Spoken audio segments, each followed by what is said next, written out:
welcome back. As you can tell, I'm in a different location, and also I've been gone for a few days. I've been on vacation. My birthday is coming up. My birthday is the 14th, which is this upcoming Thursday. So yeah, I've been on vacation, and I actually just wanted to enjoy my vacation, and not have to work. But I'm ready to get back to work. I've been gone for a minute. Still here, but I'm just ready to work. Today is gonna be episode 17 of Small Talk. Now, I'm still gonna be here for a few days, so honestly, I might be doing a lot of content. So y'all might see this background for a minute. I'm gonna try to get a lot of content done, specifically like the commentary videos that y'all enjoy. So yeah. Now today we have a few topics, which you already know from the title, so we're just gonna go ahead and get into them. First things first, I'm gonna just talk about the backlash that Mena has received, and also the support that she has received since being fired from Love and Hip Hop. Now, you guys know I did react to the confrontation with her and Spice that led to her saying the racial slurs, which led to her getting fired. So make sure you go check that out. But at this point, I'm sure everyone knows what happened. If you don't, she called her a monkey. Once it aired, then she was fired, which, if they really cared that much, she would have been fired when she said it, after it aired and, everybody was, dragging Erica. Mona pretty much went on Instagram and made a post talking about handled. Like, girl, why didn't you been handled that? Like, she was acting like she had just seen it with us. But I just wanted to talk about this because I see a lot of people defending Erica, and I see a lot of people, saying, oh, once you talk about my child, it's off, everything is off limits. But yeah, a lot of people feel like you can say, well, no. Before we even go there, first of all, let's just say this. I am so tired of having this argument every time somebody talks about somebody's kids or parenting or whatever. Here y'all go. She didn't talk about her kid. It was about the parenting. It doesn't matter. It's all in the same boat to me. I don't have kids, but to me, that it's all in the same boat. Because you're talking about my relationship with my child, essentially, how I treat my child. And she literally said, your son hates you, and you're talking about the child at this point. No, you're not saying anything bad, but you are dragging him in the situation. So to all of the people saying she wasn't talking about the child, she was talking about the parenting, it's all the same thing for real. Stop talking about people's kids, stop talking about people's parenting. It's all the same thing. I'm so sick of that argument. It's stupid because it crosses the line, period. So it doesn't even matter. She didn't say technically, she didn't talk about her kid. It don't matter. It don't matter. It's all crossing the line. But obviously that doesn't justify what Erica's response was, and she deserved to be fired for saying what she said, because she could have said anything. It was somebody in my comments to that reaction who said that she could have did everything. The table flipping, she could have even said the I hope you die, or you should have died remark, which was really bad, but that still would have been understandable if she had just said that and not said the monkey thing. And I agree. Because once Spice said what she said, I agree. It's off limits, except racism. That is 100% off limits. It's never okay to be racist. So yeah. And I just want to address all of the idiots who want to bring up all of these other people who have said racist things and don't receive any repercussions for it. Help me understand your angle. Are you saying that Erica should still have her job even though she's racist because a bunch of other racists have their jobs? Or are you saying that they all need to be fired? Because the way y'all saying it is saying it like she deserves to have her job because everybody else still has theirs. And if you want to talk about being fair, okay, but the fair thing would be to fire everybody. I don't really hear people saying that. I don't really hear people saying fire everybody who used the racial remark. I just hear people saying, well, she shouldn't be fired because other people said it. So to everybody who's using that as their point of defense as to why she should be fired, help me understand your angle. Are you saying that they should all be cool with saying it? Or are you saying they should all be fired? Like, let's be clear.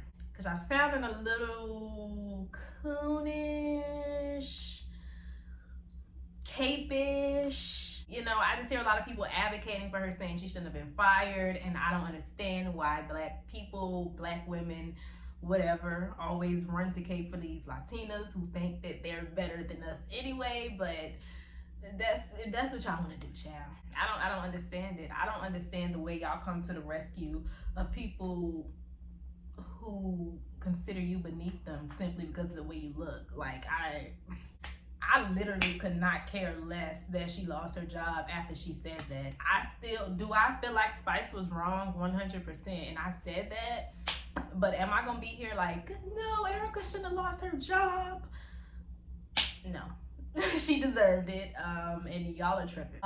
But yeah, moving on from that, I really don't even like to get into the colorism, racism thing, because I be getting really upset, because, you know, it's just, I just can't believe like we still have these issues. So I don't even really like to get into it. I just can't believe that that's still a problem within our community, like, especially with the way people be like fronting on social media. Like, it's crazy to me.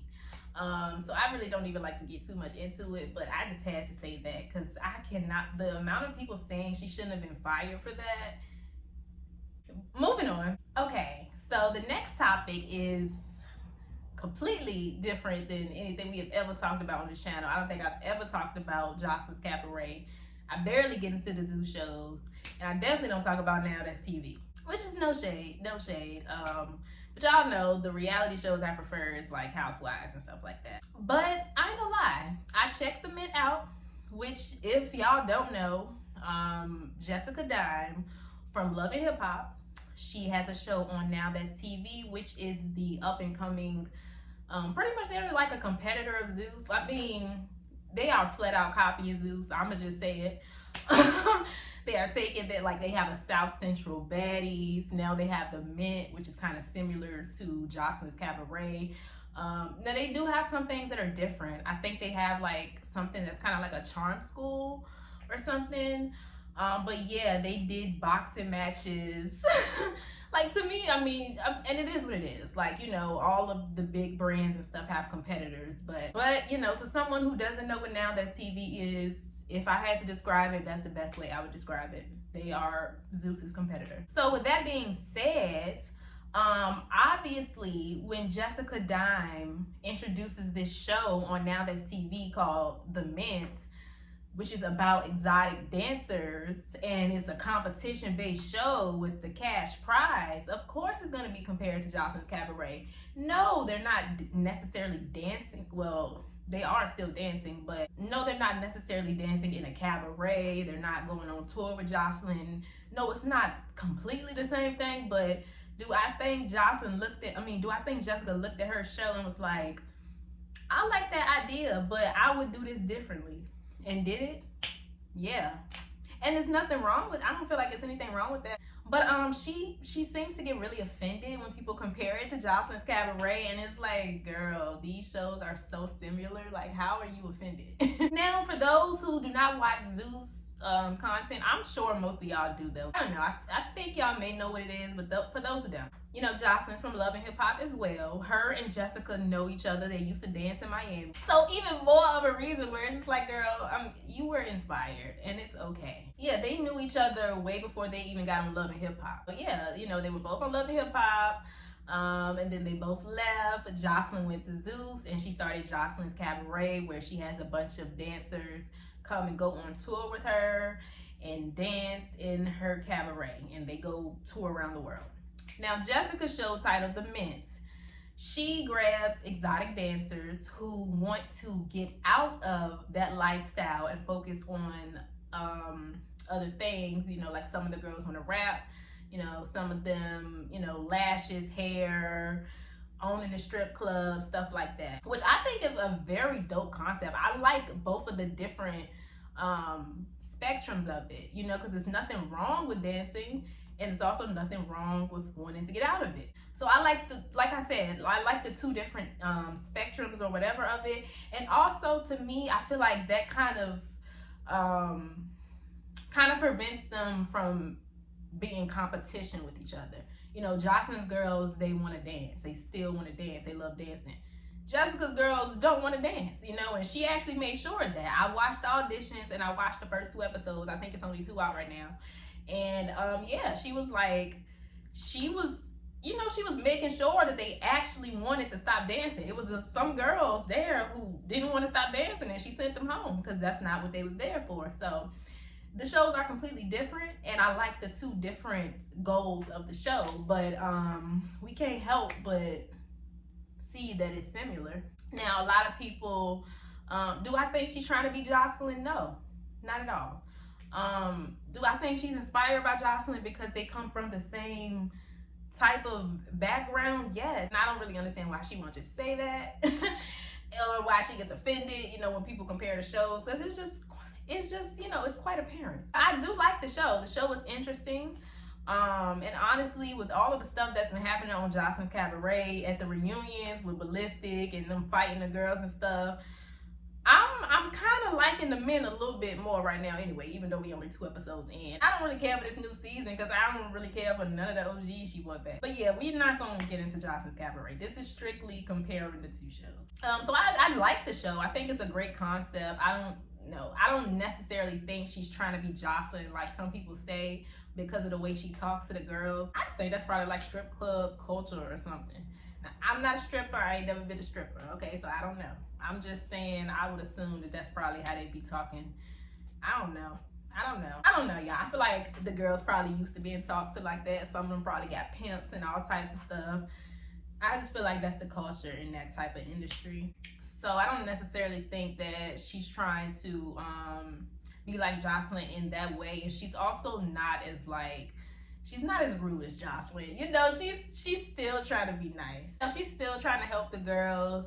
I feel like Joseline is like, I run y'all. Like, I feel like Joseline's like a pimp, basically. Like, she, not, I don't feel like she pimping. Well, I don't know what they doing. But when I'm saying it, I'm not saying it like that, like she pimping them out. I mean in terms of like the hierarchy between her and the ladies. It's more like a pimp type relationship versus Jessica. I feel like it's like a kind of like a big sis, like a godmother or an auntie or something like that. It's respect, but it's not like fear, in my opinion. And she don't try to make them fearful of her. So, she tries to stay approachable and all of that stuff. So, I do feel like it's some similarities and some differences. If y'all watch the show, y'all let me know what y'all think. Do y'all think Jessica is trying to copy Joseline? Or do y'all think she was just maybe like a little inspired? Or like, what do y'all think? Do y'all like the men? Do you watch it? Y'all let me know what y'all thought about that. Moving on.